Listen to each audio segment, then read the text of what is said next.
Hola a todos, ¿cómo están? Hoy voy a hablarles de las hierofanías, un concepto muy interesante que conecta al humano con la experiencia de lo sagrado. Este concepto nos permite entender con profundidad las experiencias religiosas, espirituales, trascendentales, de experimentar algún tipo de contacto con la divinidad, con lo sagrado. En este video voy a hacer un análisis psicológico, tanto de este término como de este tipo de experiencias, y también relacionándolo con conceptos claves de la psicología junguiana. Vamos a ver cómo este tipo de experiencias influenciaron a todas las religiones y también a la espiritualidad en general de todos los seres humanos a lo largo de toda la historia. Voy a contarles la definición de este término, también cómo podemos comprenderlo en profundidad gracias a la investigación de Mircea Eliade, un gran erudito, relacionándolo además con conceptos de la psicología junguiana, y también voy a estar compartiéndoles muchos ejemplos concretos de hierofanías. Así que sin más introducción vamos a adentrarnos en esta conexión milenaria entre lo humano y lo divino a través de las hierofanías. Lo primero es conocer la definición de este término, que deviene de su raíz etimológica. La palabra hierofanía deviene del griego hieros, que significa sagrado, y phenin, que significa manifestar. Literalmente esta palabra significa el acto de manifestación de lo sagrado. El concepto de hierofanía es central en la obra de Mircea Eliade, ya que representa la manifestación de lo sagrado en el mundo cotidiano, y este es uno de los temas que más le interesó a lo largo de toda su vida. Al respecto de este tema, en su obra Lo profano y lo sagrado, Mircea Eliade dice: el hombre entra en conocimiento de lo sagrado porque se manifiesta, porque se muestra como algo diferente por completo de lo profano. Para denominar el acto de esa manifestación de lo sagrado, hemos propuesto el término de hierofanía, que es cómodo, puesto que no implica ninguna precisión suplementaria, no expresa más que lo que está implícito en su contenido etimológico, es decir, que algo sagrado se nos muestra. Podría decirse que la historia de las religiones, de las más primitivas a las más elaboradas, está constituida por una acumulación de hierofanías, por las manifestaciones de las realidades sacras. De la hierofanía más elemental, por ejemplo, la manifestación de lo sagrado en un objeto cualquiera, una piedra o un árbol, hasta la hierofanía suprema, que es para un cristiano la encarnación de Dios en Jesucristo, se trata siempre del mismo acto misterioso, la manifestación de algo completamente diferente, de una realidad que no pertenece a nuestro mundo, en objetos que forman parte de nuestro mundo natural, profano. El occidental moderno experimenta cierto malestar ante ciertas formas de manifestación de lo sagrado. Le cuesta trabajo aceptar que, para determinados seres humanos, lo sagrado pueda manifestarse en las piedras o en los árboles, pues no se trata de la veneración de una piedra o de un árbol por sí mismos. La piedra sagrada, el árbol sagrado, no son adorados en cuanto tales, lo son precisamente por el hecho de ser hierofanías, por el hecho de mostrar algo que ya no es ni piedra ni árbol, sino lo sagrado. Por otro lado, en su tratado de la historia de las religiones, Eliade dice: hemos llamado a esos documentos hierofanías porque cada uno revela una modalidad de lo sagrado. Consideremos por el momento cada documento, rito, mito, cosmogonía o dios, como una hierofanía. Dicho de otro modo, intentemos considerarlo como una manifestación de lo sagrado en el universo mental de los que lo han recibido. Entonces, para comprender aún mejor a qué nos referimos al hablar de este término, vamos a ver distintos tipos de hierofanías. Existen las hierofanías naturales.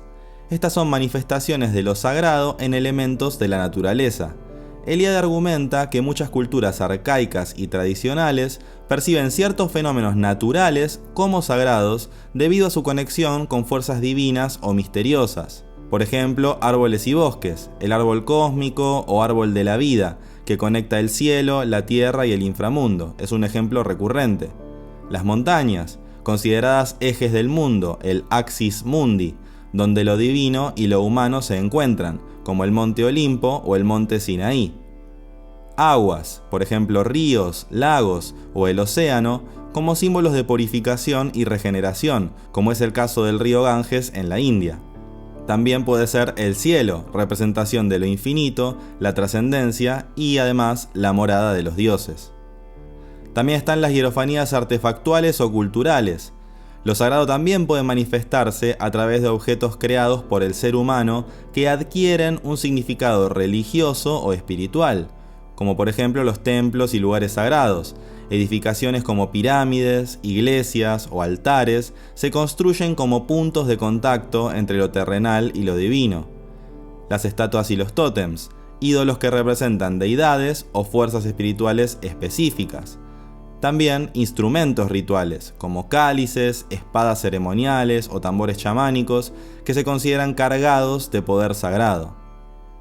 También existen las hierofanías textuales. El lenguaje y la palabra escrita pueden ser vehículos de lo sagrado, especialmente en tradiciones religiosas donde los textos son centrales. Escrituras sagradas como la Biblia, el Corán, los Vedas o textos chamánicos contienen relatos y enseñanzas percibidas como revelaciones divinas.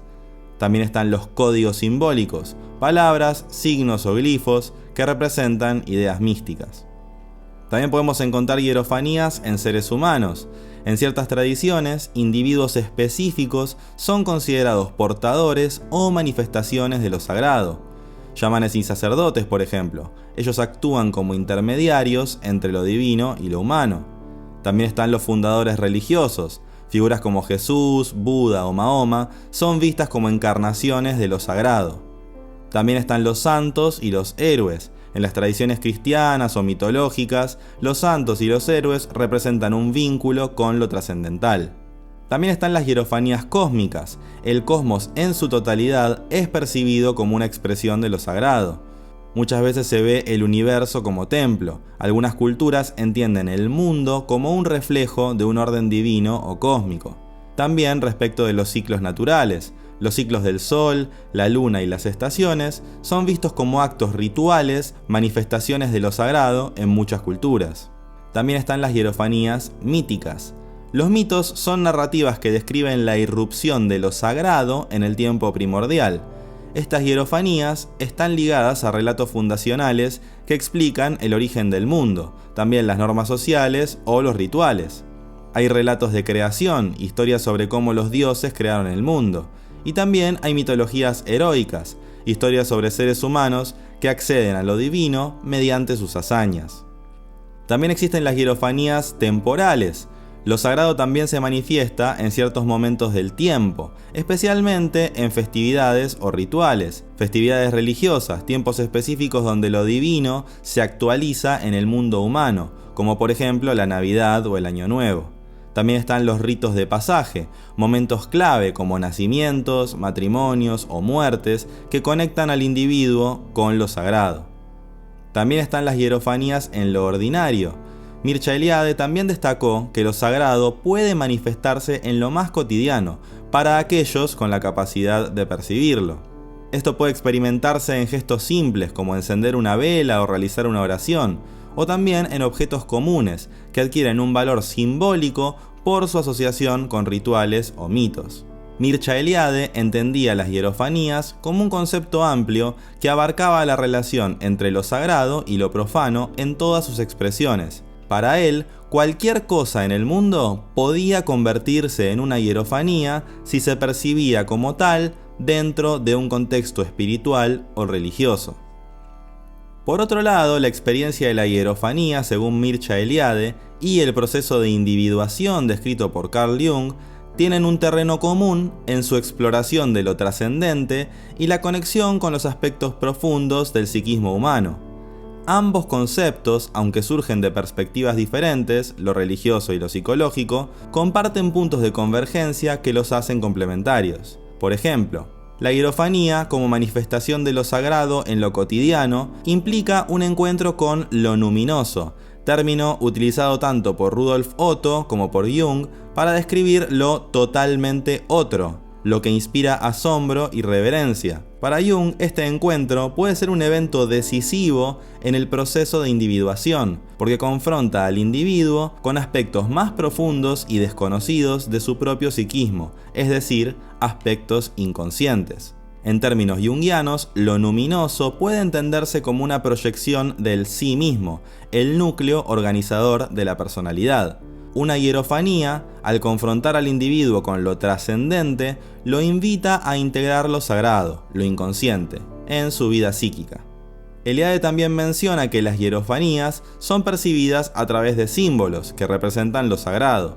Para Jung, los símbolos son el lenguaje del inconsciente, específicamente del inconsciente colectivo, que contiene arquetipos que trascienden la experiencia personal. Por eso, experimentar o entrar en contacto con una hierofanía puede activar arquetipos muy profundamente en el psiquismo, como por ejemplo el arquetipo del héroe, del anciano sabio, de la gran madre, la sombra, etc. Reconocer la activación de estos arquetipos es muy importante en el proceso de individuación, porque dan una guía al individuo hacia la integración de su sombra, de aspectos inconscientes en su conciencia. He hablado en mucha profundidad acerca de qué son los arquetipos en otro video en este canal, que los invito a ver en caso de que les interese. Eliade también describe las hierofanías como rupturas del tiempo y el espacio profano, cotidiano, abriendo un canal directo hacia lo sagrado.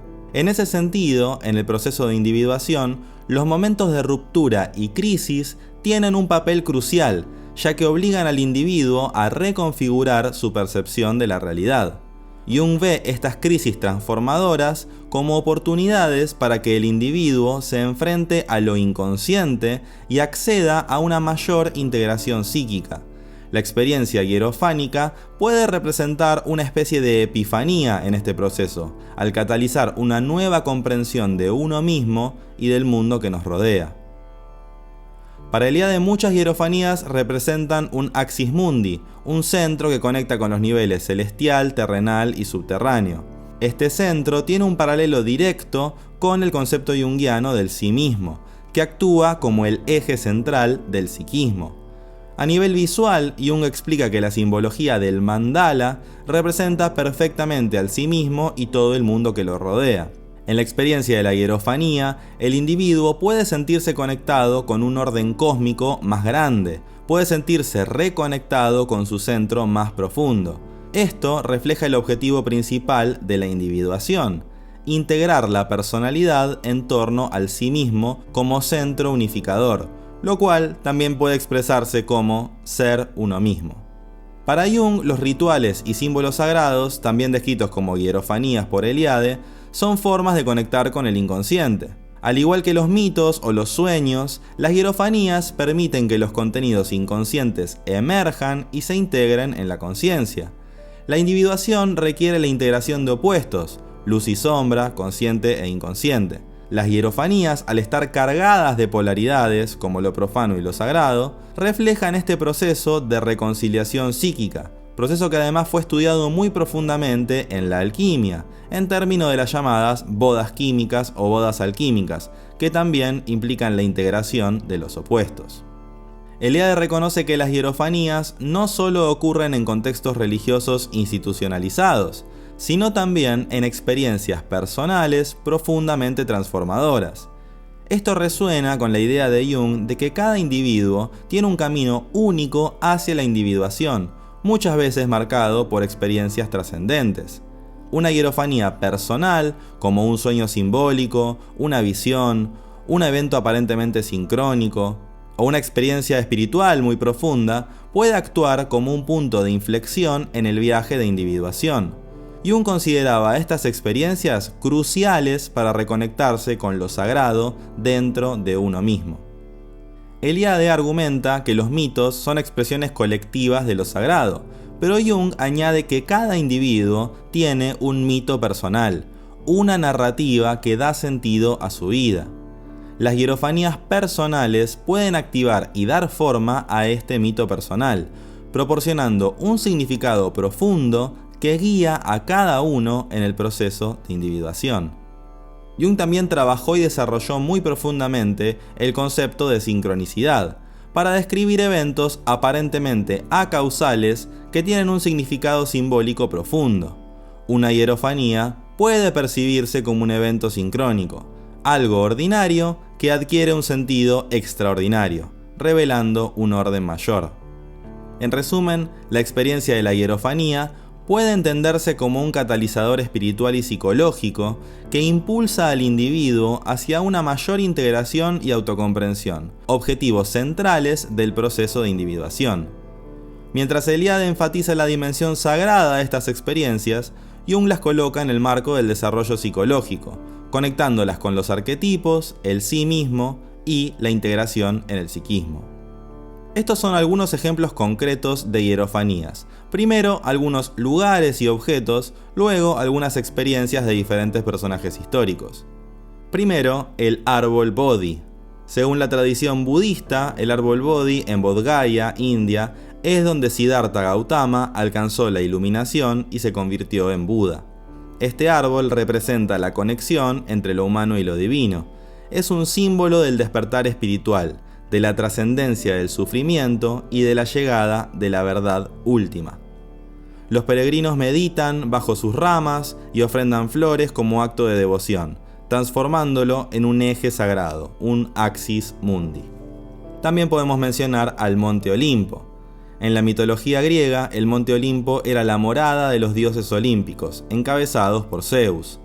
Este monte encarna la separación entre el mundo humano, profano, y el divino.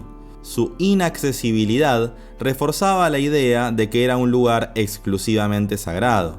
Representa el axis mundi griego, donde lo humano no puede interferir con lo eterno, marcando la trascendencia de los dioses por sobre el plano terrenal. También podemos mencionar al Muro de los Lamentos del judaísmo. Este muro en Jerusalén es el único vestigio del segundo templo destruido en el año 70 después de Cristo y es considerado un lugar sagrado por los judíos. El muro es visto como un punto de contacto directo con Dios. En su simbolismo representa la persistencia de lo divino a pesar de la destrucción y el exilio. Las personas escriben sus oraciones en papel y las colocan entre las piedras del muro, una acción que simboliza la conexión entre lo terrenal y lo celestial. También encontramos la piedra negra de la Kaaba, del Islam.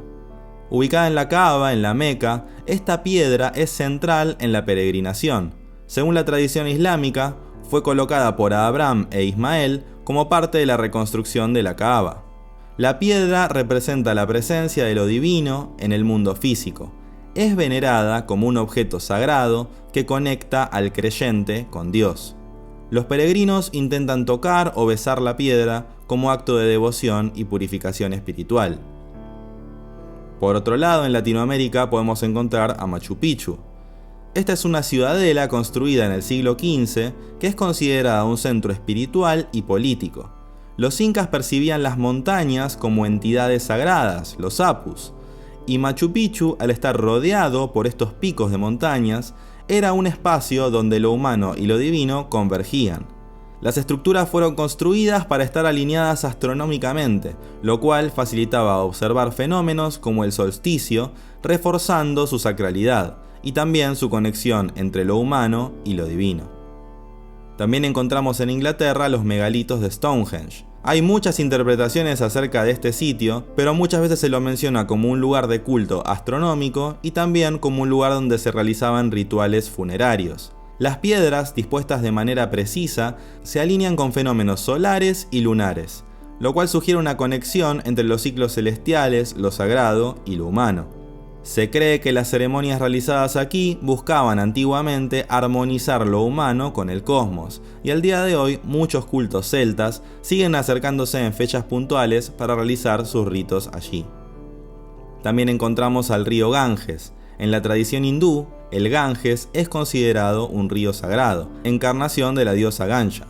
En ciertas tradiciones y relatos poéticos del hinduismo, el Ganges es referido como una lágrima de compasión de Brahma o de Shiva, dependiendo del contexto. Este simbolismo se utiliza para destacar que el río no solo es una manifestación sagrada, sino un acto de misericordia divina hacia el sufrimiento y las necesidades de los seres humanos. El agua del Ganges es vista como purificadora, capaz de limpiar el karma y llevar al alma hacia la liberación. Millones de personas se sumergen en este río, tanto durante el año como en festivales como las Kumbh Mela, reforzando su carácter como canal entre lo profano y lo sagrado. A continuación les describo algunas hierofanías que han comentado algunos personajes históricos, que ellos vivenciaron como hierofanías personales. Una de las más antiguas mencionadas en la historia son las apariciones de Krishna a Arjuna. En el Bhagavad Gita, que es parte del Mahabharata, milenario texto de la India, el príncipe Arjuna experimenta una visión divina de Krishna antes de una batalla crucial. Krishna, quien actúa como el auriga de Arjuna, se revela como una manifestación del Dios Supremo. En esta visión cósmica, Arjuna ve el universo entero contenido en Krishna, lo que le permite comprender la naturaleza divina y su propósito. Esta aparición simboliza la unión entre lo humano y lo divino, y guía a Arjuna hacia una comprensión más profunda de su propósito en este mundo. Este pasaje es central en el hinduismo, ofrece enseñanzas sobre la devoción, el deber y la trascendencia, y sin dudas es parte de uno de los textos más importantes de la historia de las religiones. Acercándonos más en el tiempo, hay un ejemplo muy interesante que son las apariciones de Fátima en Portugal en el año 1917. 3 niños pastores, Lucía dos Santos, Francisco Marto y Jacinta Marto, afirmaron haber visto a la Virgen María en la localidad de Fátima, en Portugal. Según los relatos, los niños que se refugiaron en unos árboles tras una tormenta, vieron a la Virgen vestida de blanco y con un rosario en la mano. En total, la Virgen se apareció ante los niños en 6 ocasiones, pidiéndoles que rezaran el rosario y revelándoles 3 secretos, uno relacionado con la conversión de Rusia, otro relacionado con el sufrimiento de la humanidad y el tercero que tenía relación con una visión del infierno. Estas apariciones ocurrieron en un contexto de mucha agitación social y política que sucedió durante la Primera Guerra Mundial.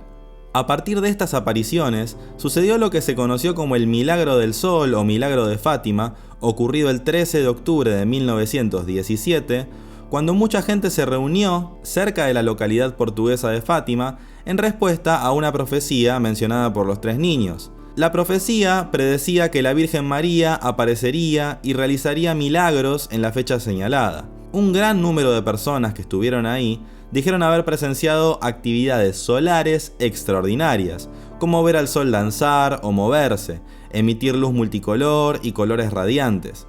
Según los informes, estos supuestos eventos habrían durado unos 10 minutos. Estas apariciones fueron interpretadas por los creyentes como una intervención divina en tiempos de crisis, reafirmando la fe y la esperanza entre ellos. El impacto fue tal que Fátima se ha convertido en uno de los lugares de peregrinación más importantes del mundo, atrayendo a millones de personas todos los años. Y un tercer ejemplo es la experiencia visionaria que tuvo el yogi Paramahansa Yogananda, también en el siglo XX. Yogananda fue un maestro espiritual hindú, fundador de la Self-Realization Fellowship, autor de uno de los libros sobre espiritualidad más famosos de toda la historia, que es Autobiografía de un Yogi. Él cuenta en su libro que tuvo una visión en la que el Mahavatar Babaji, un maestro espiritual considerado inmortal, se le apareció para confirmar su misión de llevar el yoga y la espiritualidad oriental a Occidente. En su autobiografía, Yogananda relata que un día, mientras él estaba en profunda meditación, se le apareció Babaji, rodeado de luz divina, y le habló sobre la importancia de unir las tradiciones espirituales de Oriente y Occidente para la evolución espiritual de la humanidad. Esto implicaba que él viajara de India a Estados Unidos cuando nadie lo conocía allí, y él además prácticamente no hablaba inglés en ese entonces.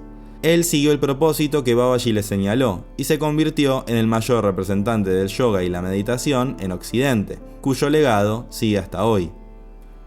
La aparición de Babaji es vista por Yogananda como un aval divino para difundir el Kriya Yoga y conectar a las personas con lo trascendental. Yogananda dedicó toda su vida a esta misión, influyendo profundamente en la espiritualidad contemporánea y popularizando la meditación y el yoga en Occidente. Para concluir, es importante mencionar que desde una perspectiva psicológica analítica, las experiencias hierofánicas, como las apariciones de deidades o manifestaciones sagradas, así como el encuentro con lugares y objetos sagrados, son profundamente relevantes para el proceso de individuación, más allá de su veracidad literal o física. En la psicología analítica desarrollada por Carl Jung, la importancia de estas experiencias radica en su capacidad para poner en contacto a la persona con los aspectos más profundos de su psiquismo, especialmente los arquetipos, contenidos en el inconsciente colectivo. Recordemos que Eliade, al hablar de hierofanías, habla de una manifestación de lo sagrado en el universo mental de los que lo han recibido. Por lo tanto, lo importante aquí no es su validez material ni físicamente medible o comprobable, sino el impacto que estas experiencias tienen a nivel psíquico para todo aquel que entra en contacto con este tipo de situaciones o eventos. Por eso es que lo más importante de estas experiencias no es intentar clasificarlas como ciertas o como ficticias, ya que todo aquel que las experimenta como reales y muy transformadoras, literalmente como un encuentro con lo sagrado. Comprender y respetar estas experiencias por el valor simbólico que conllevan para cada persona puede brindarnos mucha información y mucha claridad a cada uno de nosotros en nuestro proceso de autoconocimiento. El contacto entre lo profano y lo sagrado ha sido y sigue siendo uno de los misterios más profundos de la humanidad. Y cuanto más nos brindemos la oportunidad de aprender de estas experiencias y analizarlas dentro de un contexto de autoconocimiento sano y desprejuiciado, más encontraremos allí información valiosa que cada uno de nosotros podemos llevarnos a nuestras vidas y a nuestro propio proceso de autodescubrimiento. Este viaje maravilloso que Carl Jung llamó el proceso de individuación. Bueno, espero que les haya gustado este video, que es acerca de uno de los temas que más me apasiona investigar y analizar. Como pudieron ver en este video menciono muchos conceptos que también he mencionado en otros videos de este canal. Como por ejemplo, qué son los arquetipos, qué es el inconsciente colectivo, qué es el proceso de individuación. También un video que hice acerca de Mircea Eliade y su brillante obra. Los invito a ver esos videos en caso de que les interesen esos temas en particular. Me encantaría además leerlos en los comentarios, que me cuenten qué les pareció este video. Y además aguardo sus preguntas y sus sugerencias. Si les gustó este video los invito a poner me gusta. Si todavía no se suscribieron a este canal los invito a suscribirse. Y nos vemos en un próximo video de Salir del Laberinto.